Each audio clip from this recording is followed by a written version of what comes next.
বৰ্তমান পৰিস্থিতিৰ ওপৰত এটা মই গীত লিখিছোঁ। বৰ্তমান পৰিস্থিতিৰ ওপৰত লিখিছোঁ মই এইটো মোৰ কোনো পলিটিকেল হাৰ্ম কৰা নহয়। মই গানটো গাই দিছোঁ, মই কথাকে দেখোন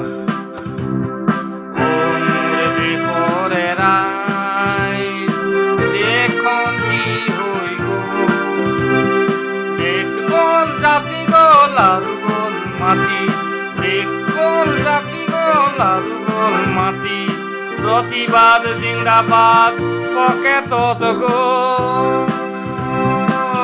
প্ৰতিবাদ জিন্দাবাদ পকেটত গ'ল।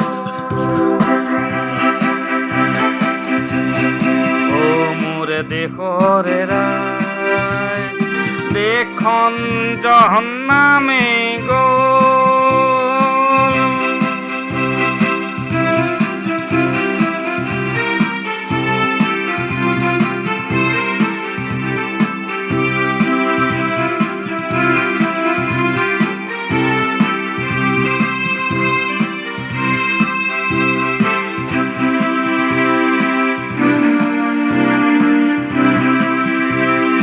ধনৰ লোভত পৰি স্বাধীনতা মোৰ বেছি, দেশখন কাটি পাৰি গ'ল। ধনৰ লোভত পৰি স্বাধীনতা মোৰ বেছি, দেশখন কাটি মাৰি গ'ল।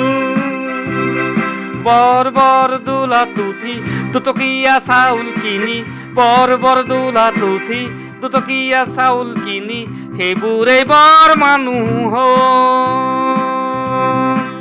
সেইবোৰে বৰ মানুহ হ'ল। ও মোৰে দেশৰে ৰাইজ, দেশখন জহন্নামে গ'ল। ও মোৰে দেশৰে ৰাইজ, মানুহবোৰ ৰসাতলে গ'ল।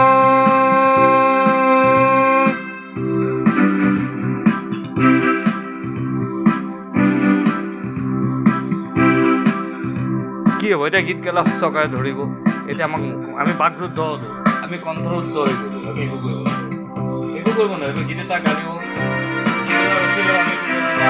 আমি এতিয়া মাছ এটা পুতলা। গতিকে আজি মোৰ কণ্ঠত ওলাইছে ও মোৰে দেশৰ ৰাইজ। এইবিলাক কি হৈছে মানে 1200 টকীয়া, 800 টকীয়া, 600 টকীয়া, আমি সেইটোৱে কোৱালিটি মানুহ নেকি? শিল্পী মোৰ প্ৰাণৰ প্ৰাণৰ, শিল্পী মোৰ গানৰ গানৰ, দি থাকোঁতো শিল্পীৰ সপোনতো মই শংকৰ। জয় অসম, জয়।